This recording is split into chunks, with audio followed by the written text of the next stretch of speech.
கடந்த சில வாரங்களாக நம்ம தியானித்து வந்த அந்த வேத பகுதிக்கு நேராக திருப்பிக் கொள்வோம். யோசுவாவின் புத்தகம்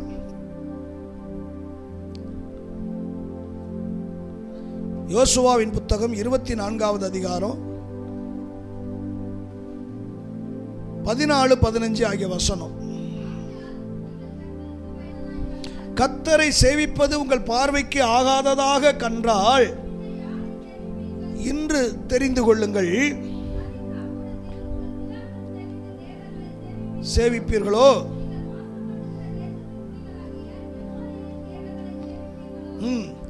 நானும் என் வீட்டாருமோ வென்றால் கர்த்தரையே சேவிப்போம் என்றான். அல்லேலூயா. கர்த்தரையே சேவியுங்கள் என்கிற தலைப்பிலே ஆண்டுடைய வசனத்தை சில வாரங்களாக நம்ம தியானித்து வருவதற்கு பரிசுத்த ஆவியானவர் நமக்கு உதவி செய்து வருகிறார். ஆமாவா இல்லையா? கர்த்தரையே சேவியுங்கள். யோசுவா ஒரு தீர்மானம் எடுக்கிறான். என்ன தீர்மானம் அப்படின்னா, நீங்க எப்படி இருக்கீங்களோ அதுக்குள்ள நான் தலையிட விரும்பல. தோத்துறோம். நானும் என் வீட்டாருமோ வென்றால் கர்த்தரையே சேவிப்போம்.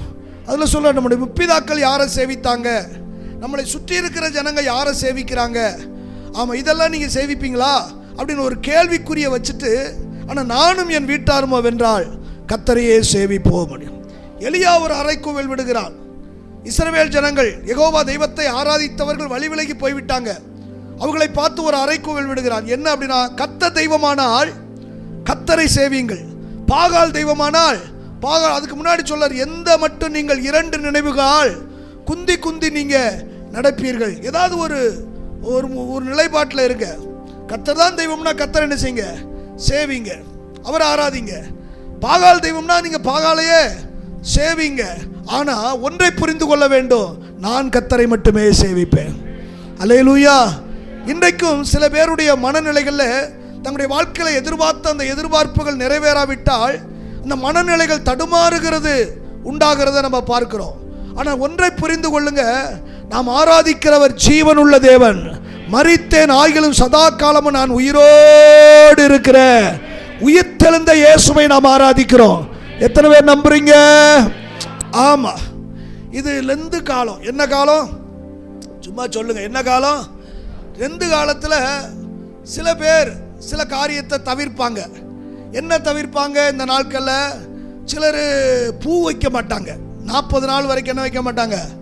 சொல்லுங்க, வாயை திறந்து. பூ வைக்க மாட்டாங்க. சரி, என்ன அப்படின்னா நாங்கள் அதை வெறுக்கிறோம்.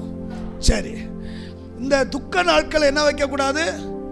பூ வைக்க மாட்டேன். சில பேர் பொட்டு வைக்க மாட்டாங்க இந்த நாளில். மற்ற நாளெல்லாம் வச்சுக்கிட்டு திரிவாங்க. இந்த நாட்களில் ஆமாம் பொட்டு வைக்க மாட்டாங்க. நல்ல காரியம்.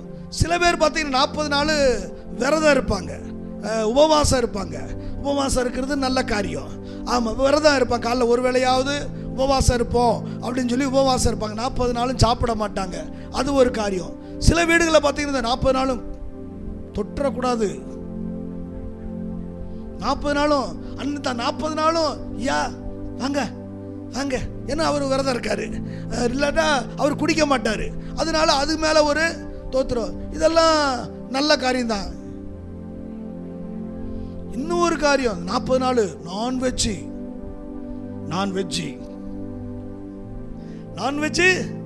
நான்வெஜ் தோத்திரம். சில பேர் கறி எடுக்க மாட்டாங்க. ஏன்னா அந்த 40 நாள் என்னது? துக்க நாள். நான் உங்கள்கிட்ட கேட்குறேன், என்னத்துக்கு துக்க நாள்? உங்களை பார்த்து கேட்குறேன், எதுக்கு துக்க நாள்? என்ன காசு? எதுக்கு துக்க நாள்? தோத்திரம். எங்க தாத்தா சாக போறாரு அப்படின்னா இருந்துக்கோங்க. ஹலோ, நாம் ஆராதிக்கிற தெய்வம் ஜீவன் உள்ளவர். இந்த உலகத்தில் பிறந்தாரு. 33.5 ஆண்டுகள் இந்த பூமியிலே அவர் வாழ்ந்தாரு. தோத்திரம். அநேக அற்புத அடையாளங்களை கர்த்தர் செய்தார். 30வது வயதில் ஞானஸ்நானம் எடுத்தாரு. முதலாவது அற்புதத்தை கானாவூரில் தொடங்கினவர். தோத்திரம். யோவான் முடிக்கும் போது சொல்றாரு, அவர் செய்த அற்புதங்களை எழுதக்கூடுமானால் உலகம் கொள்ளாது. அவ்வளவு அற்புத அடையாளங்களை கர்த்தர் செய்தார். இறுதியாக கல்வாரி சிலுவையிலே மரித்தார், கல்லறையிலே அடக்கம் பண்ணப்பட்டார். 3ஆம் நாள் வேத வாக்கியங்கள் படி உயிரோடு எழுந்தார். ஹல்லேலூயா. அவர்தான் வெளிப்பட்டு சொன்னார், மரித்தேன் ஆகிலும் சதா காலமோ நான் உயிரோடு இருக்கிறேன். நான் உயிரோடு இருக்கும்போது பின்ன ஏன் துக்கமாக இருக்கணும்? உனக்கு என்ன லெந்து, உனக்கு என்ன துக்க நாள்? இப்போ கேட்குறேன், தோத்துரும். பூ வைக்க மாட்டோம், ரைட்டு, என்னைக்கும் வைக்காத. கேட்டால் நான் பெந்தை கோஸ்தக்காரின்னு தைரியமாக சொல்லு. பொட்டு வைக்க மாட்டேன், நான் பெந்தை கோஸ்தக்காரி சொல்லிடு. 40 நாள் மட்டும் வைக்க மாட்டேன். நான் சொல்ல, ஒருவேளை நீ பூ வியாபாரியாக இருந்தேன்னு வச்சுக்கோ, உனக்கு எவ்வளோ வேதனையாக இருக்கும். கறிக்கடைக்காரன் போட்டுட்டு உட்காந்துக்கிட்டே இருக்கிறது, தோத்துரும். ஏக்கா என்ன லெந்து நாள் தொடங்கிருச்சா, பாலா போன பாதகத்திய அப்படின்னு அவளுக்கு வேதனை, பூக்காரிக்கு வேதனை.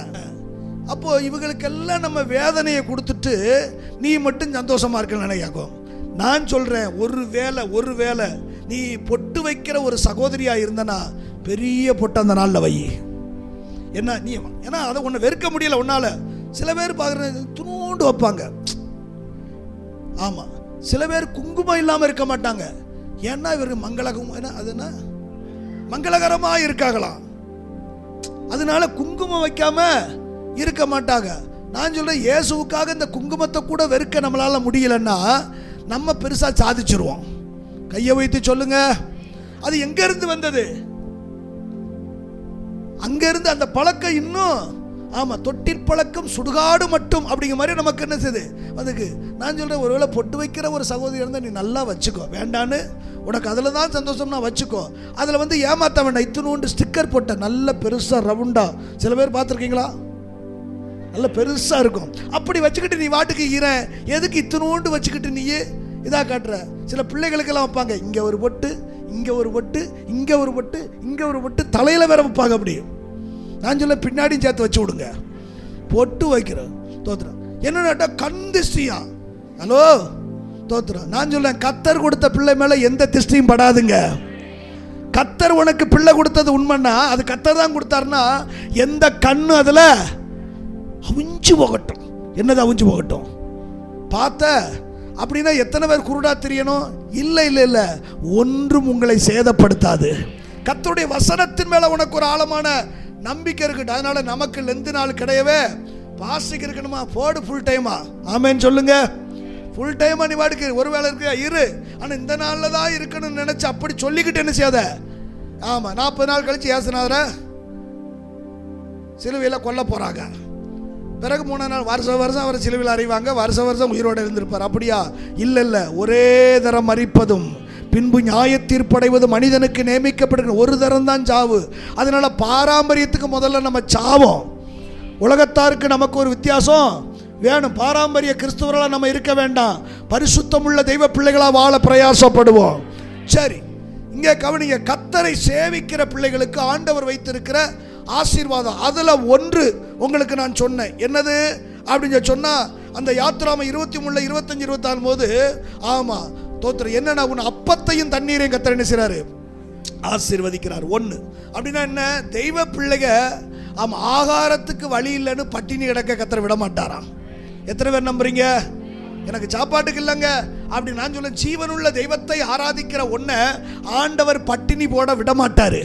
அதனால தான் தாவீது தைரியமா சொல்ல, நான் இளைஞனாக இருந்தேன், முதிர் வயதும் ஆயிட்டேன், நீதிமான் கைவிடப்பட்டதும் அவன் சந்ததி அப்பத்துக்கு இறைந்து. அப்படின்னா என்ன? சாப்பாட்டுக்கு இல்லை, ஏதாவது கொடுங்க அப்படின்னு கையேந்த கர்த்தர் விட மாட்டாரா? அப்படிப்பட்ட நல்ல தெய்வத்தை நாம் ஆராதிக்கிறோம். ஆமேன்னு சொல்லுங்க. ஆமா, ரெண்டாவது நம்ம பார்த்தோம் என்ன?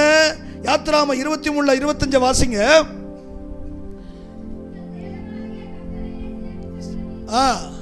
அவர் உன் அப்பத்தையும் தண்ணீரை ஆசீர்வதிப்பார். ரெண்டாவது என்னது? வியாதியை உன்னிலிருந்து, சத்தமா சொல்லுங்க. அப்படின்னா வியாதியே வராதுன்னு கர்த்தர் சொல்லல. நீ வியாதிப்பட்டவளாய் பட்டவனாய் இருந்தன்னா உன் வியாதியை உன்னிலிருந்து விலக்க கர்த்தர் வல்லவரா இருக்கிறாரு. ஆமென் சொல்லுங்க. ஏன்னா நீ வியாதி கொண்ட ஒரு மகளாய் இருக்கலாம், வியாதி கொண்ட ஒரு மகனா இருக்கலாம். உன் வியாதியை உன்னை விட்டு விலக்குவதற்கு என் தேவன் போதுமானவராக இருக்கிறாரு. ஏன்னா தோத்திர, நீ வியாதிப்படும் போது நீ தைரியமா சொல்லணும், இந்த பலவீனத்தை பார்த்து நான் பயப்பட வேண்டிய அவசியம் இல்லை, இந்த வியாதியை பார்த்து நான் பயப்பட வேண்டிய அவசியம் இல்லை. ஏன்னா இந்த பலவீனத்தை, இந்த வியாதியை என் இயேசு கல்வாரி சிலுவையிலே சுமந்திருக்கிறார். விசுவாசிக்கிறவங்க ஒரு ஆளிலே சொல்லுங்க தோத்திர. அதனாலதான் அவர் சொல்றாரு, என் தழும்புகளாலே நீங்க சுகமானீங்க. சுகமாவீங்கன்னு சொல்லல, ஏற்கனவே ஆல்ரெடி உனக்கு சுகத்தை தந்துட்டேன், நீ அதை சுதந்தரித்துக் கொள்ளு. கையை வைத்து சொல்லுங்க, எங்க நீங்க சுகவீனமா இருந்தா அவருடைய இருதயம், உங்க பிள்ளை முடியாம படுத்தே கிடக்குதுன்னு வச்சுக்கோங்க, ஒருவேளை ஒரு ஜலதோஷம் முடிச்சிச்சு, ஓயாம லொங்குன்னு இருமிட்டே இருக்குது, அப்பா அம்மா பார்த்து சந்தோஷப்படுவீங்களா? பரவாயில்ல, நல்லா இருமுறானே, பரவாயில்லடா, போன வருஷத்தை விட இந்த வருஷம் நல்லா இருமுற அப்படின்னு சொல்லிக்கிட்டு இருப்பாங்களா? ஐயோ என் பிள்ளைக்கு இந்த ஜலதோஷம் மாற மாட்டேங்குது, இருமல் மாற மாட்டேங்குது, நானும் என்னென்னமோ வைத்தியம் பார்த்துட்டேன், நானும் ஆஸ்பத்திரிக்கெல்லாம் கூட்டி பார்த்துட்டேன், ஆனால் எதுக்கெல்லாம் கூட்டு போனோம்? என் பிள்ளை சுகமாக இருக்கணும், என் பிள்ளை சுகமாக இருக்கணும், என் பிள்ளை. அப்போ பிள்ளையுடைய சுகத்தை நம்ம விரும்புகிறோம். நான் சொல்கிறேன், வேதம் சொல்லுது, பொல்லாதவர்களாகி நீங்களே உங்கள் பிள்ளைகளுக்கு நல்ல ஈவுகளை கொடுக்க அறிந்திருக்கும் போது உங்கள் பரமபிதா அதை பார்க்கலும் நன்மையானதை கொடுப்பது அதிக நிச்சயம் அல்லவா? நீங்களே உங்க பிள்ளைங்க நல்லா இருக்குன்னு நினைக்கும் போது, ஏன்னா உன் நினைவு என் நினைவு அல்ல, உங்கள் நினைவை பார்க்கல் என் நினைவுகள் உயர்ந்தது. இவ்வளவுதானே உங்க அல்லேலூயா. நீ எந்த அளவுக்கு ஆண்டவருடைய வார்த்தையை ரிசீவ் பண்ணுவியோ அந்த அளவுக்கு உனக்கு அற்புதங்களை ஆண்டவர் செய்வாரு. ஆமென், ஹல்லேலூயா. அப்போ ஆண்டவர் சொல்ல, வியாதியை உன்னிருந்து நான் என்ன செய்வேன்? விலக்குவேன். நீ வியாதியோடு இருக்க ஆண்டவர் விருப்பப்படலைங்க. 38 வருஷம் ஒருத்தன் படுத்த படுக்கையில் இருக்கான், தேடி போய் சுகம் கொடுத்தாரு. தோத்திரம். வேதத்தில் பார்க்கிறோம், ஆண்டவர் ஒரு முறை ஆலயத்தில் வந்து நிற்கிறார், ஜெபாலயத்தில் வந்து நிற்கிறாரு. அங்கே 18 வருஷம் பலவீனப்படுத்துகிற ஆவியை உடைய ஒரு பெண் அங்கே இருக்கிறா. பலவீனம், 18 வருஷம் பலவீனத்தோடு இருக்காங்க. நான் சொல்றேன், அவன் என்னென்னலாம் மருந்து சாப்பிட்டாலும் தெரியாது. உலகத்தில் முன்னாடி பலமணி சொல்லுவாங்க, சும்மாயா சொல்லியிருக்காங்க, நோய்க்கும் பாரு பேய்க்கும். நான் சொல்ல, நீ நோயவும் பார்க்க வேண்டாம், பேயவும் பார்க்க வேண்டாம், இயேசுவை மட்டும் பாரு. சில பேருடைய எண்ணம், நோய்க்கும் பாரு பேய்க்கும், நீ எதுக்கு நோயையும் பேயையும் பார்க்கிற? இயேசுவை பாரு. அவர்கள் அவரை நோக்கி பார்த்து பிரகாசம் அடைந்தார்கள், அவர்களுடைய முகங்கள் வெட்கப்படவில்லை. நீ அவரை பார்த்துட்டுனா நீ வெட்கப்பட்டு போக ஆண்டவர் விடவே மாட்டார். 18 வருஷம் பலவீனப்படுத்துகிற ஒரு ஆவியை உடைய பெண் அங்கே இருந்தா. எவ்வளவு வேணும் நிமிரக்கூடாத. எனக்கு ஒரு பெரிய வியப்பு என்னன்னா, 18 வருஷம் அவன் பலவீனத்தோடு இருக்கிறா. பலவீனத்தை சொல்லிட்டு வீட்டில் இருக்கல, கண்டிப்பா நம்ம சபையை சேர்ந்த விசுவாசியா இருக்காது. பலவீனத்தை சொல்லிட்டு அவன் என்ன செய்யல, நம்ம சிஸ்டர் என்ன போன வாரம் வரல, ஒரே பலவீனம், தலை கிருகிருன்னு சுத்துது. நான் சொல்றேன், தோத்திரம். ஆண்டவர் ஆபிரகாம் பார்த்து சொன்னார், ஆபிரகாமே கிழக்க பாரு. பார்த்தாச்சு. எதுக்கிட்டு கிழக்க? இங்கிட்டா? ஆமா, கிழக்க பாரு, மேற்க பாரு. பார்த்தாச்சு. அடுத்து தோத்திரம், வடக்க பாரு, தெக்க பாரு. அடுத்து தோத்திரம். நான் சொல்றேன், இப்படி பார்க்கறது சும்மா, இப்ப பார்த்தாச்சு, இப்படி பார்த்தாச்சு, இப்படி பார்த்தாச்சு.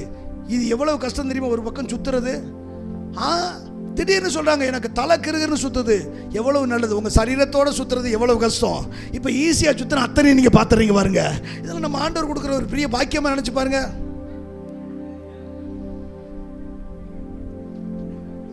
ஹலோ, ஒன்ன புரிந்து கொள்ளுங்க, நீங்க வியாதியோடு இருப்பதை கர்த்தர் விரும்பல. ஆனா எதுக்காக அந்த பலவீனம் தெரியாது. ஆனா ஒரு நம்பிக்கை, ஒரு விசுவாசம். என்ன அப்படின்னா, நீ விசுவாசத்தை பேசு. அல்லேலூயா. ஏன்னா உன் ஆத்துமா வாழ்கிறது போல நீ எல்லாவற்றிலும் வாழ்ந்து சுகமாய். நான் ஆராதிக்கிற கர்த்தர் என் சுகத்தை விரும்புறாரு. என் பலவீனத்தை கல்வாரி சிலுவையில சுமந்துட்டாரு. அவர் தழும்புகளால் நான் குணமானேன், நான் சுகமானேன், நான் சுகமானேன், நான் சுகமானேன். கையை வைத்து ஒரு பாட்டு கூட இருக்குங்க, நான் சுகமானேன், நான் சுகமானேன் புண்ணியரின் காயங்களால். தெரிஞ்சவங்க தானே படிப்பாங்க. ஒரு அல்லேலூயா சொல்லுங்க. நான் சுகமானேன்னு சொல்லு. அவர் பக்கத்தில் சொல்லுவார், ஆமென். வேதம் சொல்லு, உன் வாயின் வார்த்தையின்படி. பலவீனம் மாறவே மாட்டேங்குது. இப்போ மாறணுமா வேண்டாமா? மாறவே அது ஏதாவது மாறும்னு சொல்லி, இல்லை மாறாதுன்னு சொல்லு. மாறவே மாட்டேக்கு. விளக்க மாற வச்சு சாத்தணும் பலவீனத்தை. பேய் பிடிச்சி அப்படித்தானே சொல்றாங்க, அந்த விளக்கமாற எடு அப்படின்னு. ஏக்கா, இத்தனை வருஷம் நான் பேய் பிடிச்சி தூத்துக்கிட்டு தானே இருக்கேன், என்கிட்டயே விளக்கமாறு எடுக்க சொல்றியா? பேய் விளக்கமாறு போட்டால் போயிருமா? அப்படின்னா எத்தனை விளக்கமாறு வாங்கி போட இருக்கீங்களா புண்ணியவதிகா? செருப்பை கட்டி தொங்க விட்டா பேய் போயிருமா? அது எப்படி? செருப்புக்கும் விளக்கமாருக்கும் பேய் பயப்படுதுன்னு சொன்னா தோத்துறோம். வீட்டில் எத்தனை செருப்படி வாங்கியிருக்கோம், நம்ம போக செஞ்சிருக்கோம். நம்மளே போகாதது நம்மளை பிடிச்சிருக்கிற பேய் எப்படி போகும்? என்ன ஒரு மாதிரியா இருக்கீங்க? அது பேய்க்கு எவனோ ஒருத்தன் செருப்படி வாங்கியிருக்கான், அதனால எல்லாருக்கும் இந்த இதை கொண்டு போகணும்னு சொல்லி கொண்டு போயிருக்கான். யாரோ ஒருத்தி செருப்படி வாங்கியிருக்கா அல்லது விளக்கமாறு அடி வாங்கியிருக்கா, அதனால எவ்வளோ விட்ட ஒரு ஒரு ஒரு கப்சா. இதெல்லாம் விளக்கமாருக்கும் செருப்புக்கும் பேய் போகாது. பேய் போகக்கூடிய ஒன்னே ஒன்று தான், இயேசுவின் நாமத்திற்கு மட்டும்தான். நீ அபிஷேகம் பெற்றிருக்கே பரவாயில்ல. நான் சொல்ல, அபிஷேகம் பெறாதவன் கூட போயிட்டு சொல்றான், உம்முடைய நாமத்தில் நாங்கள் பிசாசுகளை. எங்க அபிஷேகம் பெறாதவனுக்கே கர்த்தர் கொடுத்த அதிகாரம் பயன்படும்னா, ஓ மேல கர்த்தருடைய அபிஷேகம் இருக்கும்போது. ஹல்லேலூயா. ஆமா, சில வேளையில் சில ஆவியெல்லாம் முரட்டாட்டம் உள்ள ஆவியா இருக்கும். அப்படிங்கோ தோத்திரம் இயேசுவின் நாமத்தில், இயேசு நாமத்தில் அப்படின்னு இருக்காத. நெல்லு ஆமென் சொல்லுங்க. நெல்லு அப்படின்னா நான் தோத்திரம் பாஸ்டர் தாவீது நாமத்தில் குட்டி அவ்வளவு விளக்கமாத்த வச்சு தோத்திரம். தாவீது நாமமா தோத்திரம், எனக்கு தாவீதும் தெரியும் சேவியரும் தெரியும் அப்படின்னு உங்களை இழுத்து போட்டு அடிக்க ஆரம்பிச்சிடும். இயேசுவின் நாமத்துக்கு முழங்கால் யாவும் முடங்கும், நாவுகள் யாவும் அறிக்கை செய்யும். ஹல்லேலூயா. எப்பேற்பட்ட ஆவியா இருக்கட்டுங்க, பல ரூபத்தில் வருங்க. எல்லாம் ஒளியுது தூதனுடைய ஆவி தோத்திரம். அப்பா வேஷத்தில் வரும், அம்மா வேஷத்தில் வரும், பாட்டி வேஷத்தில் வரும். அப்பா அன்னைக்கு நாங்கள்லாம் ஒன்றா பழகிக்கிட்டு இருந்தோம், அவன் தான் பிடிச்சிருக்காளாம் தோத்திரம். ஆமாம், உங்கள் பேரை சொல்லி கேட்குறாளாம், செல்லக்கா வந்துருச்சா, செல்லக்கா நானும் ஒன்றா இருந்தோம் அப்படின்லாம் சொல்லும் தோத்திரம். அந்த அவன் தான் வந்திருக்கா, ராக்கமாலாம், நல்லா என் கூட ஸ்கூல் ஃப்ரெண்டு அப்படின்னு. பக்கத்தில் வந்துட்டு இயேசுவின் நாமத்தில் போறியா இல்லையா, ஏக்கா நீ போறியா இல்லையா, இல்லையான்னு கூட போ, அவ்வளவுதான், மரியாதை கெட்டு போயிடும். ஆமாம் சொல்லுங்க. ஆண்டவர் பேச சொன்னாரு தோத்திரம், மலையை பார்த்து ஆமா பேசு, பெயர்ந்து போன்னு சொல்லி. நீ மலையோடு பேசிக்கிட்டு இருக்காத, இவ்வளவு பெரிய மலை தோத்திரம். பிரச்சனை என்ன தெரியுமா, அபிஷேகம் பெறாத பயக பூரா 40 நாள் பேசிக்கிட்டே இருந்தாங்க. எது டெய்லி வருவாங்களாம், எது சவுளுடைய படையில பெலிஸ்தேனை அந்த கோலியாத்தை பார்ப்பாங்களாம், பேசுவாங்க, திரும்பி போயிடுவாங்க. ஆமாம், இப்போ எப்படி தவக்காலத்தில் 40 நாள் இவங்க இருக்காங்களோ, அவங்க 40 நாள் அங்கே நின்றுட்டு அவங்க போயிடுவாங்க. எதுவும் பிரயோஜனம் இல்லை. ஆனால் ஒரு சின்ன பையன் வந்தான், அபிஷேகம் பண்ணப்பட்டவன். அவனை பற்றி பேசவே இல்லை. ஏன்னா அவன் பேசுறதெல்லாம் அவரை பற்றி பேசுகிறான். ஏன்னா இவனை தெரிஞ்சதை விட அவரை நல்லா தெரிஞ்சு வச்சிருக்கிறான். நிறைய பேர் நம்ம பிள்ளைங்க பேய தெரிஞ்சு வச்சிருக்குது, ஆனால் இயேசுவை தெரிஞ்சு வைக்கல. வாரம் சர்ச்சுக்கு வந்து சேரையும் காலி பண்ணிட்டு போய்கிட்டு இருக்குதுங்க, தேய்ச்சி அது பழசாக்கிட்டு போய்கிட்டு இருக்குதுங்க. இருக்கீங்களா? நான் உங்களை சொல்லலை, வேற சபையை சொல்லிக்கிட்டு இருக்கிறேன். எங்க பேய பத்தி இவ்வளவு கேட்டு வச்சிருக்கிறியே தோத்திரம், உன் நோயை பத்தி இவ்வளவு கேட்டு வச்சிருக்கே, டாக்டர் சொல்லிட்டாரு தோத்திரம், நீ கொஞ்ச நாள் தான். சரி, இப்போ என்ன செய்யலாம்? கொஞ்ச நாள் தான் சொல்லிட்டாரு, இப்போ என்ன செய்யலாம் சொல்லுங்க. இருக்குன்னு நினைக்கிறியா இல்லை போக நினைக்கிறியா? போக நினைச்சா நல்லதை பொழுத தின்னு, இருக்குன்னு நினைச்சா ஆண்டவரை நோக்கி பாரு. ஹல்லேலூயா சொல்லுங்க தோத்திரம். வியாதி வந்துருச்சா, வியாதியை பார்த்து பயப்படாத. ஏன்னா வியாதியை உன்னை விட்டு விளக்குவேன் என்று கர்த்தர் சொல்லி இருக்கிறாரு. ஆமா. 2 3வது ஆசீர்வாதம் என்ன அப்படின்னா தோத்திரம், கர்த்தர் நல்லவர். யாத்ராகமத்தின் புத்தகம் 23-26 வாசிங்க. கப்பம் விழுகிறதும் மலடும் உன் தேசத்திலேயே இருப்பதில்லை. கையை வைத்து சொல்லுங்க. வேதம் சொல்லுதுங்க, கற்பம் விழுகிறதும் மலடும் எங்க இருக்கிறது இல்லையா, உன் வீட்டில் இருக்கிறது இல்லை, தேசத்திலே. தேசம்னா என்ன தெரியுமா? சபைதான், சபைதான். ஏன்னா தேசத்தில் குடியிருந்து சத்தியத்தை, தேசத்தில் சத்தியம் எங்க போதிக்கப்படுது, சத்தியம் எங்க சொல்லப்படுது, சபைதான். அப்ப தேசத்தில் குடியிருந்தா சபையில் நீ குடியிருந்து சத்தியத்தை நீ மேய்ந்து கொள். வேதம் சொல்லுது, என்ன சொல்றாருன்னா, உன் தேசத்தில் என்ன செய்வது, கற்பம் விழுகிறதும் மலடும் உன் தேசத்திலே இருப்பதில்லை. அப்படின்னா என்ன தோத்திரம், நம்ம ஆராதிக்கிற தெய்வம் ஆண்டவர் உன்னை வெறுமையாய் விடுகிற கர்த்தர் அல்லவே அல்ல. கையை வைத்து சொல்லுங்க, ஆண்டவருக்கு மகிமை உண்டாகட்டும். கவனிங்க. ஆமென் சோத்திர. சங்கீதங்கள் புத்தகம் 113 சங்கீதம் 9 வசனத்தை பாருங்க. 113:9. மலடியை சந்தோஷமான பிள்ளைத்தாட்சியாய் ஆக்கி, என்னதுங்க, நல்லா கவனிங்க. மலடி என்ன செய்றார்? ஒருவேளை உலக பார்வைக்கு அவ அப்படி இருக்கிறான், ஆனா அப்படிப்பட்டவளையும் கர்த்தர் என்ன செய்றாரா, என்ன செய்றாரா, பிள்ளைத்தாட்சி உடையவளாய் கர்த்தர் ஆக்குகிறாரு. ஆமென் சொல்லுங்க. 1 சாமுவேல் புஸ்தகத்தில் 2வது அதிகாரம் 1 முதல் 5 வசனத்தில் அன்னாள் பாடுறாங்க. அன்னாள் பாடுறாங்க. என்ன பாடுறாங்க? ஜெபம் பண்ணி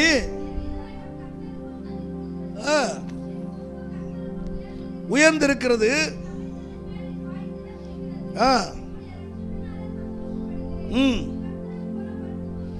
யாரு?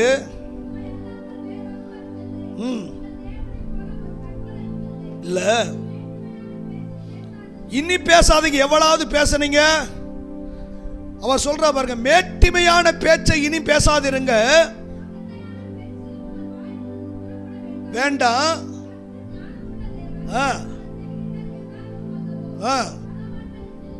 முறிந்தது.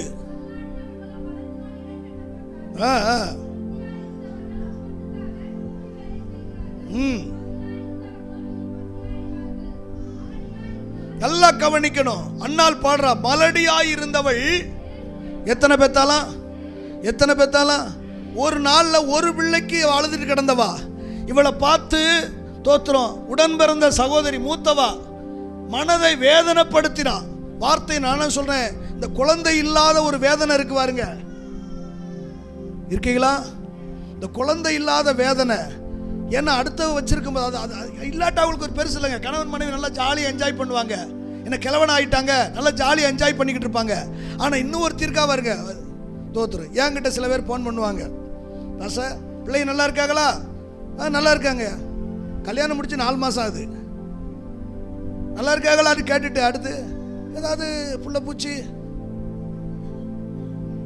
அடுத்த நிமிஷம் ஏதாவது விசேஷம் உண்டா அப்படின்னு ஒன்றை போட்டு கொள்ள. கல்யாணம் முடிச்ச இன்னும் விருந்து விட்டு கூட நிறைய முடிக்கல. ஒருவேளை அப்படி கன்சியூவ் ஆகிட்டு அப்படியெல்லாம் போக முடியுமா? முதல்ல யோசிக்கணும். உடனே அடுத்து கல்யாணத்தை முடிக்கணும். தடங்கத்திலேருந்து ஒரு சகோதரி, அவங்க இன்னைக்கு வரலன்னு நினைக்கிறேன், தோத்துரும். கல்யாணம் முடிச்சு கரெக்டாக 3 மாதம் தான். வீடு சந்திக்கு காண்டி போகிறேன். அங்கே போய் நிற்கிறேன். அந்த சகோதரி அழுதுகிட்டு இருந்துச்சு. சிஸ்டர் என்ன அழுகிறீங்க அப்படின்னு சொல்லி கேட்டேன். ஒன்றும் இல்லை பாஸ் அப்படின்னுச்சு. என்ன அழுகிறீங்கன்னா, அந்த கிழவி யாபேஸ் அவங்க அம்மா அப்படின்ட்டே தெரியுது அந்த கிழவி. என்ன சிஸ்டர்னு அது அன்னைக்கு அது வெளியே கேட்குற மாதிரி பேசிச்சு. வீட்டுக்கு வந்திருக்கான். ஒரு புல்லும் இல்லை புழுவும் இல்லை, ஒரு புல்லும் இல்லை புழு. இந்த கிழவியை கொல்லணும் போல எனக்கு இருந்துச்சு. செம்மையாக 3 மாதம் கூட ஆகலை. தோத்துரும். அவள் புள்ள பத்துட்டே வீட்டுக்கு வந்தாலோ கிளவி தோத்துரும். காயப்படுத்தாதீங்க. அந்த வேதனை பயங்கரமாக இருக்கும். திருமணமாக எனக்கு 5-6 வருஷங்கள் குழந்தை இல்லை. வெளியில் கேட்பாங்க, நான் சொல்லுவேன் இல்லை அப்படிமே. சார் எத்தனை குழந்தைங்க? இல்லை. சிரிச்சுக்கிட்டு சொல்லுவேன், ஆனால் உள்ள வலிக்கும். இது ஆண்களுக்கே எப்படின்னா, பெண்களுக்கு எவ்வளோ வலி தெரியுமா? தயவு செய்து அதை கேட்காதீங்க. தெரிஞ்சிருச்சுன்னா அதை கேட்கவே. இது விசேஷம் உண்டா? விசேஷம். ஆமாம், நீ செத்தனா உனக்கு விசேஷம். அப்படி கேட்காத. அவங்க காயப்படணும் உனக்கு தெரியும், உனக்கு இருக்குனாப்புல. ஏன்னா அன்னாளுடைய அவளை பற்றி வேதனை சக்களத்தி அவளை மனமடிவாக்கினாள் அப்படின்னு அப்படி பேசினா. ஆனால் தேவ சமூகத்துக்கு போனா வேதம் சொல்லு, மலடியை கர்த்தர் பிள்ளைத்தாட்சியாய் மாற்றினா. தோத்துரும். மலடி எத்தனை பெத்துட்டாலாம்? 7. 1க்காக அலைஞ்சுக்கிட்டு இருந்தா. தோத்து. நான் சொல்றேன், ஒருவேளை கற்பத்தின் கனிக்காக நீ எதிர்பார்க்கிற தெய்வ பிள்ளையா இருந்தா, ஒன்னல்ல, கர்த்தர் உனக்கு பல மடங்கு கொடுக்க கர்த்தர் போதுமானவர். ஒரு அல்லேலூயா சொல்லுங்க. நான் ஒரு நாள் ஒரு நியூஸ்ல பார்த்துக்கிட்டு இருந்தேன். அமெரிக்காவில் தோத்துரும் ஒரே பிரசவத்தில் 13 பிள்ளை பெற்றிருக்கா. இப்ப ஆராய்ச்சிக்கு போயிட்டீங்களா? 13 எப்படி பெத்தா? எலிதான் இப்படி பெத்து போடும். எலிக்குட்டி மாதிரியா கிடக்குது 13. நான் சொல்றேன், நம்முடைய கர்த்தர் ஆச்சரியமான காரியங்களை செய்கிறவர். நடக்காதுன்னு நினைச்சீங்களா? கிடைக்காதுன்னு நினைச்சீங்களா? மலடியை கர்த்தர் பிள்ளைத்தாட்சியாய் மாறப்படும். ஏன்னா வேதம் சொல்லுகிறது, கற்பம் விழுகிறதும் மலடு உன் தேசத்திலேயே சபைக்குள்ள வந்திருக்கிற தெய்வத்தை ஆராதிக்கிற தேவனை சேவிக்கிற ஒன்ன, சபைக்குள்ள இருக்கிற ஒன்ன கர்த்தர் ஒருபோது அப்படி விடவே மாட்டாரு. விசுவாசிக்கிற ஒரு ஆமென் சொல்லுங்க. கர்த்தருடைய பரிசுத்த நாமத்துக்கு மகிமை உண்டாவதாக. வேதத்தில் வாசிங்க, லூக்கா எழுதின சுவிசேஷ புஸ்தகம் 1வது அதிகாரம் 45வது வசனம். விசுவாசித்தவளை பாக்கியவதி, கர்த்தராலே அவளுக்கு சொல்லப்பட்டது. நம்புறீங்களா? கர்த்தர் உனக்கு என்ன வாக்கு கொடுத்திருக்கிறாரோ அது நிறைவேறியே தீரும். ஆமென். வேதம் சொல், தரிசனமானது குறித்த காலத்திற்கு வைக்கப்பட்டிருக்குது. தாமதித்தாலோது நிறைவேறாதற்கு காத்திரு. அது பொய் சொல்லாது, அது நிச்சயம் நிறைவேறும். ஆமென் சொல்லுங்க. ஏங்க நான் 2000 தரிசனம் கண்டங்க.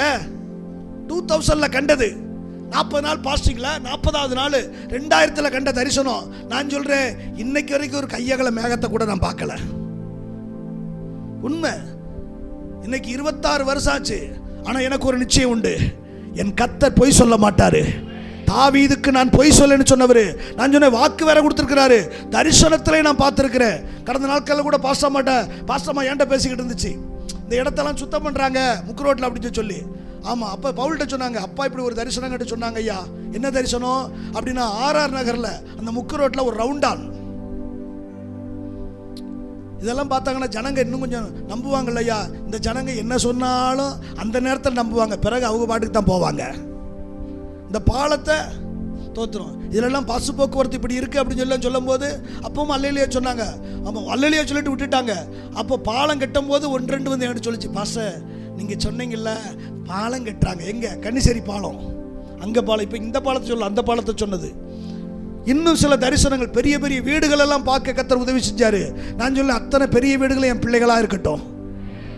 என் பிள்ளைகள் ஜாய் பிள்ளை நினைச்சிடாதீங்க, என் கர்த்தருடைய பிள்ளைகளை நான் சொல்கிறேன். ஆமென் சொல்லுங்க, ஒரு அல்லேலூயா சொல்லுங்க. கலாத்தியர் 3:6, ஆபிரகாம் தேவனை விசுவாசித்தான். ரோமருக்கு எழுதின நிருபம் 4வது அதிகாரம் 23வது வசனம், அது அவனுக்கு நீதியாக எண்ணப்பட்டது மட்டுமல்ல,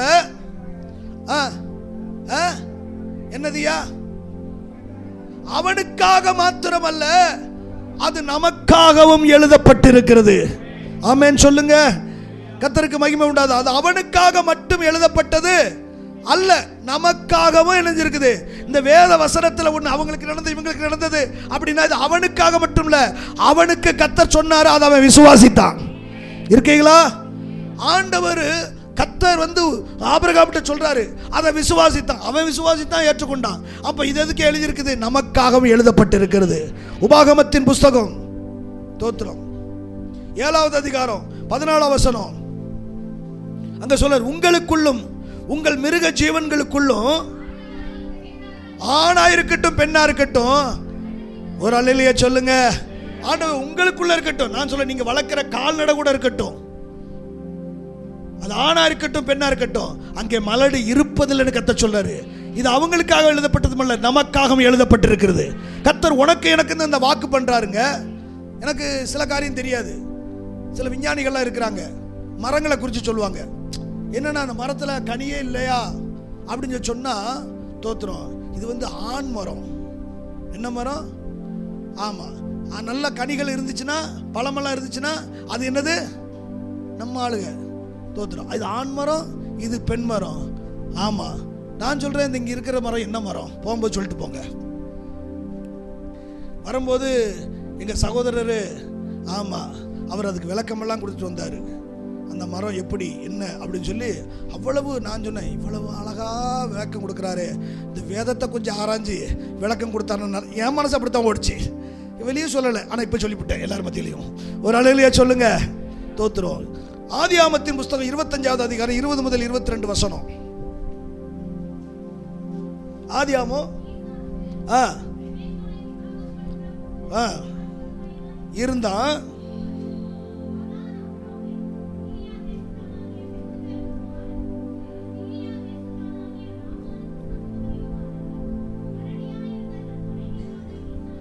நல்லா கவனிக்கணும். கல்யாணம் முடிச்சாங்க. கல்யாணம் முடிச்சு சில ஆண்டுகள் என்ன கிடையாது, குழந்தை இல்லாம இருக்காங்க. குழந்தை இல்லாதத போது இப்ப என்ன நினைக்குது? கர்த்தர் கற்பத்தை அடைத்திருந்தார். அடுத்து வாசிப்பா. ஈசாக்கு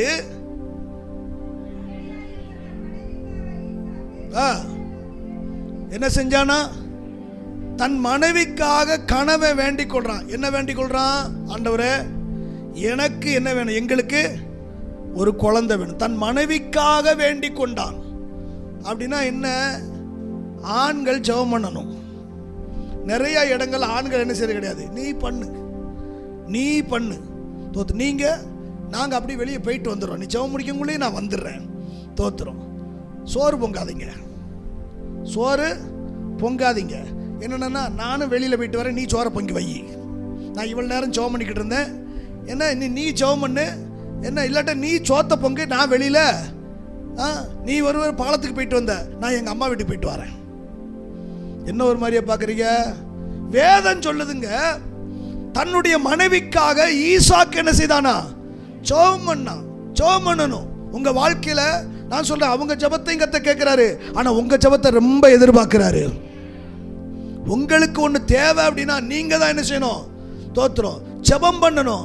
ஈசாக்கு அங்கே ஜெபம் பண்ணினான் என்று வேதம் சொல்லுகிறது. ஆதியாகம புத்தகம் 15வது அதிகாரத்தில் தோத்திரம் 1 முதல் 6 வசனங்களை பார்க்கும்போது தோத்திரம் ஆபிரகாம் ஆண்டவர்கிட்ட கேட்கிற, ஆண்டவரே எனக்கு பிள்ளை இல்லை. அவன் கோரிக்கை ஊறான். எப்பெல்லாம் ஆபிரகாம் சோர்ந்து போவானோ அப்பெல்லாம் வந்துடுவார் பக்கத்தில். நான் சொல்கிறேன், நம்மளை ஆண்டவர் அதிகமாக நேசிக்கிறாருங்க.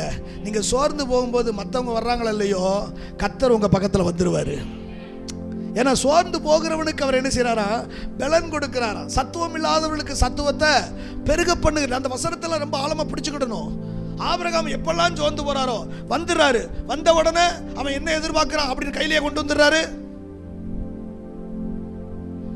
வரும்போதெல்லாம் ஒரு வார்த்தையை கொடுப்பாரு. ஏன்னா வார்த்தை நம்மளை வாழ வைக்கும், வார்த்தை நம்மளை பலப்படுத்தும், வார்த்தை நம்மை வாழ வைக்கும். வார்த்தைக்கு ஜீவன் உண்டுங்க. அதனால வார்த்தையை தான் கொடுக்குறாரு.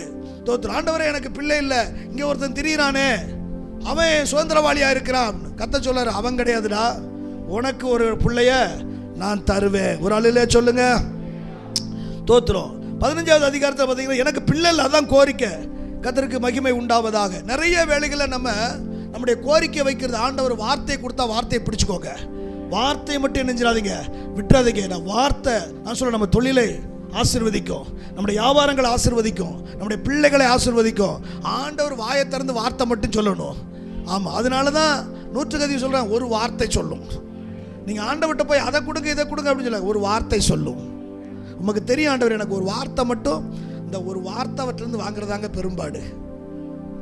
பாசிங்க தொடங்கிட்டேன். ஏன்னா 3 நாள் இருந்திருக்கேன், 7 நாள் இருந்திருக்கேன், ஃபுல் டைம் 40 நாள் இருந்தது கிடையாது.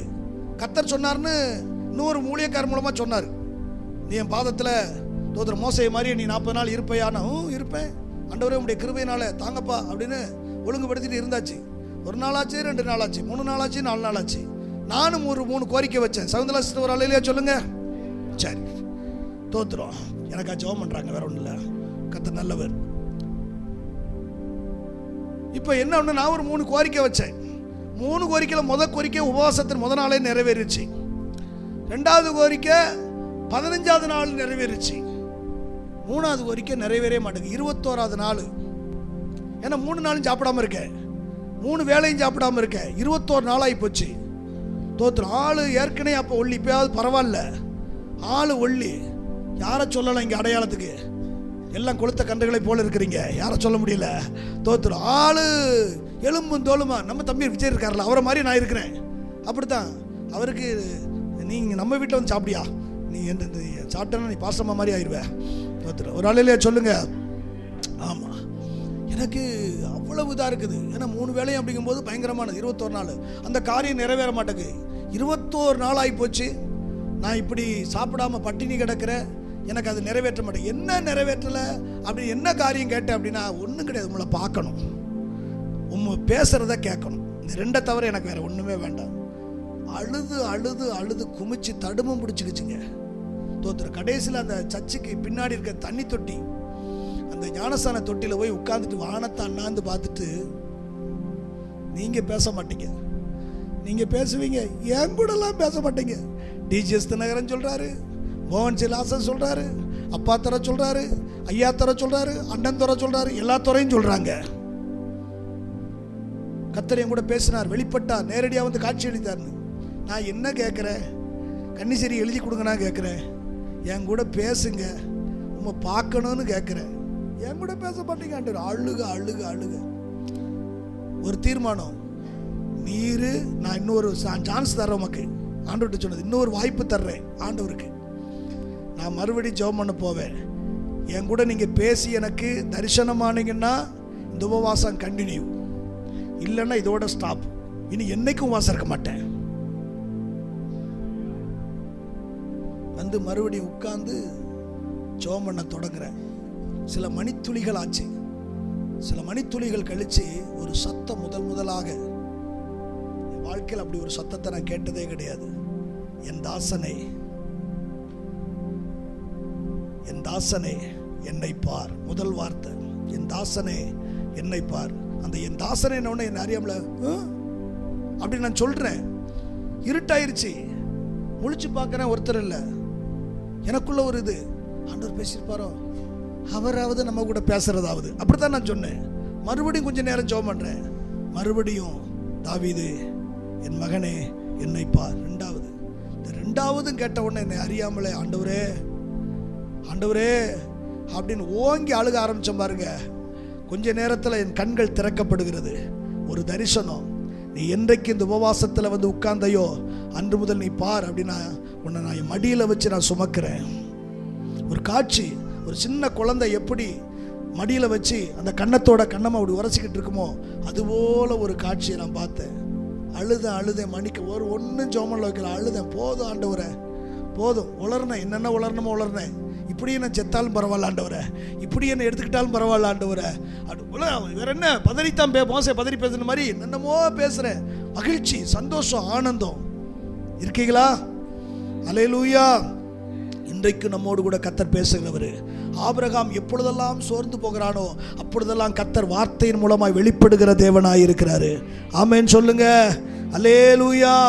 தோத்திரம். இங்கே கவனிங்க என்ன நடக்குது. தோத்திரம். ஆதியாகமம் புஸ்தகத்தில் 17வது அதிகாரத்தில் 15 முதல் 19 வசனங்கள். இப்போ ஆண்டவர் டைரக்டா வந்துட்டாரு. வந்து மறுபடியும் சோர்ந்து போய்க்க. பின்னும் தேவன் ஆபிரகாமை நோக்கி, உன் மனைவி சாராயை இனி சாரா என்று அலையாதிருப்பாயாக. ஆமா, சாராள் என்பது அவளுக்கு பேராய் இருக்கும். அடுத்து சொல்ல, நான் அவளை ஆசீர்வதித்து அவளாலே உனக்கு ஒரு குமாரனை தருவேன். அவள் ஜாதிகளுக்கு தாயாகவும் அவளாலே ஜாதிகளின் ராஜாக்கள் உண்டாகவும் அவளை ஆசீர்வதிப்பேன் என்றார். நல்லா கவனிங்க சொல்றாரு. ஏன்னா இதுக்கு முன்னாடி தடுமாறிட்டாரு தலைவர். ஏன்னா நிறைய பேருக்கு அப்படி ஒரு தடுமாற்றம். இதுக்கப்புறம் நீ குழந்தைங்க, ஒரு பிள்ளைய தத்து எடுப்போம், ஒரு பிள்ளை எடுத்து வளர்ப்போம் அப்படின்னு சொல்லி. நம்ம கன்னிசேரியில் நடராஜா அப்படின்னு ஒருத்தர் கடை வச்சிருக்கிறார். அவருடைய மகன், நீங்கள் கடையில் இருக்கிறத பார்த்துருப்பீங்க. அவர் கொஞ்சம் வயசு கூடினவர் தான், வயது முதிர்ந்தவர் தான், கிழவன் கிடையாது. இருந்தாலும் அந்த தன்மைகள்லாம் மாற்றப்பட்ட ஒரு மனுஷன். அவங்க எங்கிட்ட வந்தாங்க, ஒரு குழந்தையை தத்தெடுக்கணும், அதுக்கு என்ன செய்யலாம் அப்படின்னு சொல்லி, என்ன செய்யலாம் பாஸ்டர் அப்படின்னு சொல்லி கேட்க வந்தாங்க. அப்போது நாங்கள் சில ஆலோசனைகளை சொன்னோம். நான் சொன்னேன், அதை விட இன்னொரு ஆலோசனை இருக்குது. ஜெபம் பண்ணி பாசமாட்ட தண்ணி வாங்கிட்டு போங்க, ஆண்டவர் உங்களுக்கு அற்புதம் செய்வார். சரிங்கய்யா அப்படின்னு அதையும் முயற்சி பண்ணுறோம் அப்படின்னு சொல்லி தண்ணி வாங்கிட்டு போனாங்க. அவ்வளவுதான். என்ன அப்படின்னா, போய் ஒரு தோத்திரம் ஒரு ஹாஸ்டலில் போய் குழந்தைய தத்தெடுத்தாங்க. இந்த தண்ணியும் ஜெபம் பண்ணி விசுவாசத்தோட குடிச்சாங்க. ஆமாம், அதே மாதத்தில் கர்த்தர் கன்சீவ் ஆக்குனாரு. அற்புதம் நடந்துச்சு. அந்த கரு தங்குச்சு. தோத்திரம். அந்த பிள்ளையும் வளர்க்குறாங்க, இந்த பிள்ளையும் வளர்க்குறாங்க. தோத்திரம். நல்லா கவனிங்க. கர்த்தர் சொன்னாரு, உனக்கு நான் தருவேன், கற்பத்தின் அடியை நான் உனக்கு தருவேன். இங்க என்ன நடக்குது அப்படின்னா பாருங்க. அப்பொழுது ஆபிரகாம் முகங்குப்புற விழுந்து, 100 வயதானவனுக்கு பிள்ளை பிறக்குமோ, 90 வயதான சாராள் பிள்ளை பெறுவாளோ என்று தன் இருதயத்திலே சொல்லிக் கொண்டு, இஸ்மவேல் உமக்கு முன்பதாக பிழைப்பானா என்று சொல்லி ஆபிரகாம் தேவனிடத்திலே விண்ணப்பம் பண்ணினான். உனக்கு ஒரு குமாரனை பெறுவாள், பேரிடுவாயாக, அவனுக்கும் அவன் பின்வரும் அவன் சந்ததிகளுக்கும் நித்திய உடன்படிக்கையாக ஸ்தாபிப்பேன். கேட்டு அவனை மிகவும் அதிகமாக பழுவும் பெருகவும் பண்ணுவேன். 12 பிரபுக்களை பெறுவான், ஜாதியாக்குவேன். நல்ல கவனிங்க. இதுக்கு முன்னாடி எல்லாம் உன்னை ஆசீர்வதிப்பேன், பெரிய ஜாதியாக்குவேன், அப்படி இப்படிலாம் சொல்லிட்டாரு. இப்ப பர்டிகுலரா டேட்டு முதற்கொண்டு ஃபிக்ஸ் பண்றாரு.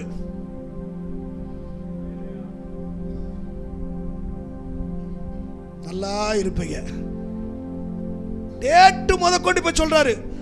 என்னன்னா, வருகிற வருஷத்துல குறித்த காலத்துல சாராளு உனக்கு பெறப்போகிற ஈசாக்கோடே நான் என் உடன்படிக்கை ஏற்படுத்துவேன் என்றார். ஆபிரகாமோட பேசி முடித்த பின்பு எழுந்தருளினார்.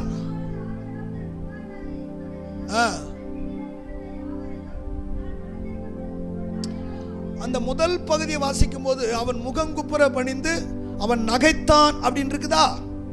தோற்றம். இப்ப நல்லா கவனிங்க. சரி, அதை விட்டுருக்கு, அப்படி பிடிச்சுக்கோங்க. இப்ப கர்த்தர் வந்து சொல்றாரு, எப்ப? அடுத்த வருஷம் நான் வரும்போது உனக்கு ஒரு குமாரன் இருப்பான். இந்த கேட்ட உடனே எனக்கு வயசாகி போச்சு, அந்த அம்மாவும் வயசாகி போச்சு அப்படின்னு சொல்லி தன் இருதயத்திலே நகைத்தான் அப்படின்னு இருக்குது. என்ன அப்படின்னா, ஆண்டவர் சொல்ற, நீ நகைப்பானேன் அப்படின்னா பேரை சொல்றடா, எழுதிக்கோ. என்ன பேரு? பிறக்கிற பிள்ளைக்கு ஈசாக்கு. ஈசாக்கு என்றால் நகைப்பு அல்லது மகிழ்ச்சி அப்படின்னா, நீ நான் சொன்ன போது நகைச்சல்ல. அவன் சொல்ல நகைத்தாருன்னா அவன் சொல்றான், இல்லை இல்லை இல்லை இஸ்மவேல்கிட்ட அது விளங்கட்டும். இல்லை இல்லை ஈசாக்கு, நீ நகைத்தபடினால அவனை பார்க்கும் போதெல்லாம் உனக்கு ஒரு சிரிப்பு வரணும்டா. தேவன் ஒன்றை சொன்னால் அதை செய்வதற்கு அவர் வல்லவரா இருக்கிறாரு. பொய் சொல்லி ஒருத்தர் இதாக்குறது இல்லைங்க. ஆபிரகாமுக்கு சொல்றாரு, அவனுக்கு பேர் ஈசாக்கு. ஏன்னா நீ இப்படி சொன்னதுனால கர்த்தர் நகைக்க பண்ணுவார். ஆமென் சொல்லுங்க. அடுத்த வருஷத்துல கையில குழந்தையோடு இருக்கிறான் ஆபிரகாமு. ஏன்னா வேதம் சொல்லு, உன் தேசத்திலையும் சரி, உன் இனத்திலையும் சரி, உன் குடும்பத்திலும் சரி, ஆணிலோ பெண்ணிலோ மலடு இருப்பதில்லை. ஆபிரகாம் அந்த வார்த்தையை நெஞ்சான், விசுவாசித்தாங்க, அதை பெற்றுக்கொண்டான். கையை வைத்து சொல்லுங்க அல்லேலூயா. விசுவாசம். ஒன்னு ஜெபம், ஈசாக்கு ஜெபம் பண்ணான். ரெண்டாவது வார்த்தையின் மேல் அவனுக்கு ஆழமான நம்பிக்கை, விசுவாசம். இந்த ரெண்டு இல்லைன்னா எதையும் பெற்றுக்கொள்ளவே ஆனா சொன்னது நிறைவேறும், கால தாமதம் ஆகிக்கிட்டே இருக்கும். நான் சொல்றது குழந்தை மட்டும் இல்ல, ஆண்டவர் உங்களுக்கு வாக்குத்தத்தம் பண்ணினது உண்மைனா அந்த வாக்குத்தத்தம் நிச்சயமாய் நிறைவேறும். எத்தனை பேர் நம்புறீங்க? அல்லேலூயா. வாக்குத்தத்தம் நிச்சயமா நிறைவேறும். வாக்குத்தத்தத்தை நிறைவேற்ற கர்த்தர் வல்லவராய் இருக்கிறார். நாலாவது காரியத்தை சொல்லி முடிக்கிறேன். 5 காரியம், நாலாவது காரியத்தோட முடிக்கிறேன். யாத்ராமத்தின் புஸ்தகம் 23:26. உன் ஆயுசு நாட்களை பூரணப்படுத்துவேன். ஒரு அல்லேலூயா சொல்லுங்க. நாலாவது காரியம், கர்த்தரை சேவிக்கிற பிள்ளைங்க கொஞ்சம் வயசுல சாக மாட்டோம். இந்த ஆமேன் சொல்லவங்களுக்கெல்லாம் தீர்க்க ஆயுசை கொடுங்க ஆண்டவரே. மற்றவங்களுக்கெல்லாம் கொஞ்சம் வயசை கொஞ்சம் குறைச்சிக்கோங்க. ஏன்னா அவர் நினைச்சா 15 வருஷத்தை கூட்டுறாரு, குறைக்கவும் முடியும், கூட்டவும் முடியும். அல்லேலூயா. ஏன்னா மணி 12 ஆச்சுன்னு முடிக்க மாட்டக்காரனே இருக்காங்க பாருங்க. இன்னைக்கு தான் நான் 1:30 தானே முடிப்பேன்னு சொல்லியிருக்கேன். போய் என்ன செய்ய போறீங்க? என்னைக்கும் சாப்பிட்டே தானே. இன்னைக்கு லெந்து நாள், அதனால பாஸ்டிங் தான், விடுங்க. காலையில் சாப்பிடலன்னா தோத்திரம், பரவாயில்ல, ஆண்டவர் உங்களை ஆசீர்வதிப்பாரு. காலையில் நல்ல வயிறு முட்டை தின்ட்டு வந்திருக்கீங்கன்னா இன்னைக்கு லெந்து நாள். கையை வைத்து சொல்லுங்க. வேதம் சொல்லு, உன் ஆயுசு நாட்களை நான் என்ன செய்வேன்? பூரணப்படுத்தும். அப்படின்னா என்ன? ரட்சிக்கப்பட்ட தெய்வ பிள்ளை சேவத்தை சேவிக்கிற உங்களை கொஞ்சம் வயசுல மரித்து போக கர்த்தர் விட மாட்டாரு. எத்தனை பேர் நம்புறீங்க? ஏன்னா உபாகமத்தின் புஸ்தகம் 30வது அதிகாரம் 20. வாசிங்கயா.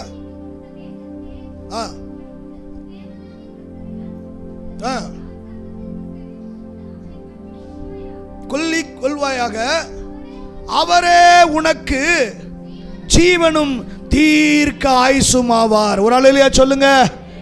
ஆண்டவரை பத்தி வேதம் சொல்லுதுங்க, அவரே உனக்கு. அப்போ நீங்களும் நானும் யாரா இருக்கிறோம்? ஜீவனா இருக்கிறோம். கிறிஸ்துவினுடைய ஜீவன் நமக்குள்ள இருக்குது. பவுல் அழகா சொல்றாரு, நம்முடைய ஜீவன் கிறிஸ்து இயேசுவுக்குள் மறைந்திருக்கிறது. எத்தனை பேர் நம்புறீங்க? அல்லேலூயா. அவரே நமக்கு ஜீவனும் தீர்க்க ஆயுசும். அவர் ஜீவன் சொன்னா இயேசு சாக மாட்டாரு. மரித்தேன் ஆகிலும் சதா காலமும் உயிரோடு இருக்கிற. அப்ப நீங்கள் நானும் என்ன செய்ய மாட்டோம்? பக்கத்தில் கைப்பிடிச்சு சொல்லுங்க, நம்ம சாக மாட்டோம். இல்லாட்ட நீங்க சாக மாட்டீங்க, நம்மளும் சாக மாட்டோம், நீங்களும் சாக மாட்டீங்க. நம்புறீங்களா? நிறைய பேருக்கு அப்படி ஒரு காரியம். ஏன்னா இந்த வியாதியில் செத்துருவோமோ, அதில் சில பேர் வந்து மொபைல் எல்லாம் காட்டிட்டு போயிடுறாங்க. என்னப்பா தோத்திரம் இப்படித்தான் வந்துச்சு பாருங்க, செத்துட்டாங்க அப்படின்னு சொல்லி. நான் சொன்னேன், தோத்திரம் இங்கே இருந்தால் கர்த்தரை ஆராதிக்க போகிறோம், அங்கே போனால் அவரோட கூட ஆராதிக்க போகிறோம், எங்கே இருந்தாலும் கர்த்தரோட இருக்க போகிறோம். ஆனால் அப்படியெல்லாம் விட மாட்டார். கர்த்தர் நம்மளை சாக விடவே மாட்டார். ஏன்னா அவர் என்னவா இருக்கிறார்? அவர் நமக்கு ஜீவனாயும் தீர்க்க ஆயுசும். அல்லேலூயா. சில பேருக்கு பலவீனம் இல்லை, அதனால எப்படா முடிப்பான்னு உட்காந்துக்கிட்டு இருக்காங்க. பலவீனம் வரும்போது தான் தெரியும், ஆண்டவரே எனக்கு ஜீவனா பாருங்க. டாக்டர் சொல்லிட்டாங்க குறித்த நாளில் செத்து போயிருன்னு சொல்லிடுவாங்க. சில பேர் சொல்லுவாங்க, அப்படின்னா நல்லதை பொழுதை வாங்கி கொடுங்க. நல்லதை போலதை வாங்கி கொடுங்க. இந்த சாக்களை தின்னுட்டு கெதிரியா மாறிடுவாங்க, ஆளு கெதியாயிரும். இருக்கீங்களா? நான் சொல்லுங்க, ரட்சிக்கப்பட்ட கர்த்தருடைய பிள்ளைகளுக்கு மரணம் இல்லை. பவுல் சொல்றாரு, நாம் எல்லாம் மரிப்பது இல்லை. தோத்துரு. ஏசு சீக்கிரம் வரப்போறாருங்க. ஏசு சீக்கிரம் வரப்போறாரு. என்ன தலையாட்டிட்டு இருக்கு? ஏசு சீக்கிரம் வரப்போறாரு. ஏசு வந்தார்னா உயிரோடு இருக்கிற நாமும் அப்படியே மேகங்களின் ஊடாக நாம் எடுத்துக்கொள்ளப்படுவோம், கிறிஸ்துவோடு கூட இருப்போம். அல்லேலூயா. ஆமா, நமக்கு முன்னாடி செத்ததெல்லாம் எந்திரிச்சு வரும்.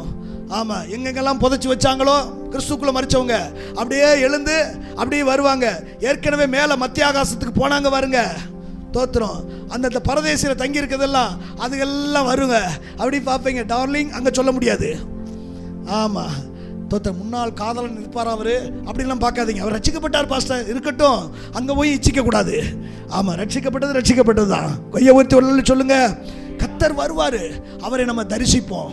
ஏன்னா மேகங்களோட எடுத்துக்கொள்ளப்படும் போது நீங்களும் நானும் தேவ தூதர்களை போல இருப்போமா. அப்ப நம்மளை என்ன செய்ய மாட்டோம்? ஆமா, நம்ம சாக மாட்டோம். கொஞ்ச வயசுல என்ன செய்ய மாட்டோம்? சாக மாட்டோம். சங்கீதம் புஸ்தகம் 21:4 இப்படி சொல்லுது, அவர் உம்மிடத்தில் ஆயுசை கேட்டார், நீர் அவருக்கு தீர்க்காயுசு. ஆண்டவர்கிட்ட கேட்டது கொஞ்சமா இருக்கலாங்க. ஆண்டவரே எங்க ஆயுசு காலத்தை கூட்டி கொடுங்க. அவர் சொல்றார், உனக்கு தீர்க்க ஆயுசை தர்றேன் போ. நீதிமொழிகள் 4:10. நீதிமொழிகள் 4:10 எடுங்க எடுங்க. என் மகனே கேள், என் வார்த்தைகளை முதல்ல ஏற்றுக்கொள், அப்பொழுது உன் ஆயுசின் வருஷங்கள். பிரச்சனை இதுதான். என்ன பிரச்சனை? வசனத்தை நம்புறது கிடையாது, ஏற்றுக்கொள்றது கிடையாது. வேதம் சொல்லி, என் மகனே கேள், என் வார்த்தைகளை முதல்ல என்ன செய்ய?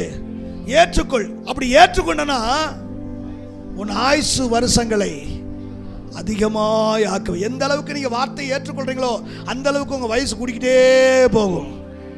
எத்தனை பேர் தீர்க்க ஆயுசா வாழ நினைக்கிறீங்க? கொஞ்சம் வயசுல சாக நினைக்கிறவங்கள ஒரு ஆள் இல்ல சொல்லுங்க. ஆமென். அதுக்கு நமக்கு 4 டிக்கெட் இருக்கத்தான் செய்யுது. எதுக்கு இந்த உலகத்தில் இருந்துகிட்டு?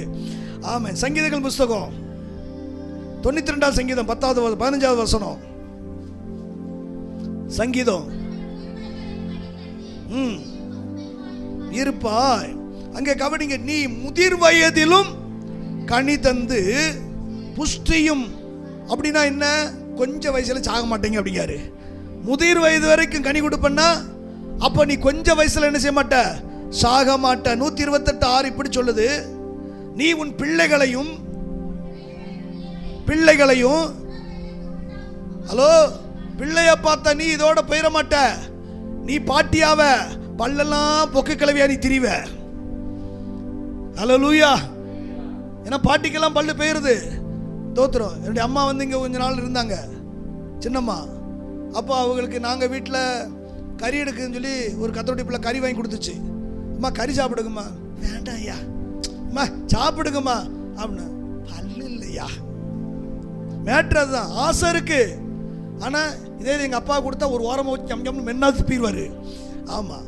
ஆனால் அம்மா எனக்கு வேண்டாம் ஐயா பல்லு இல்லை. நான் சொல்கிறேன், நீ உன் பிள்ளைகளை பார்த்துட்ட, பிள்ளைகளுடைய பிள்ளைகளை நீ பார்க்க கர்த்தர் உதவி செய்வார்.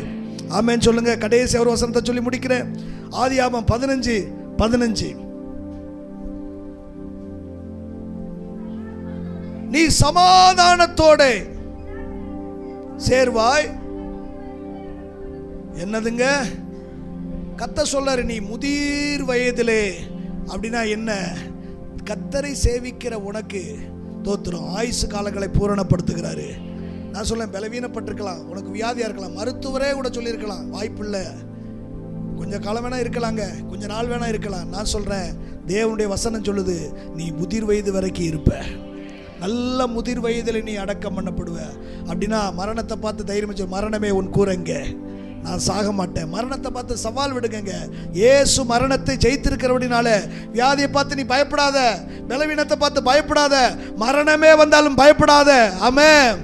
நான் மரண இருளின் பள்ளத்தாக்கில் நடந்தாலும் பொல்லாப்புக்கு பயப்படு, உயிர்ப்பிக்கிற கர்த்தர் என்னோடு கூட இருக்கிறாரு.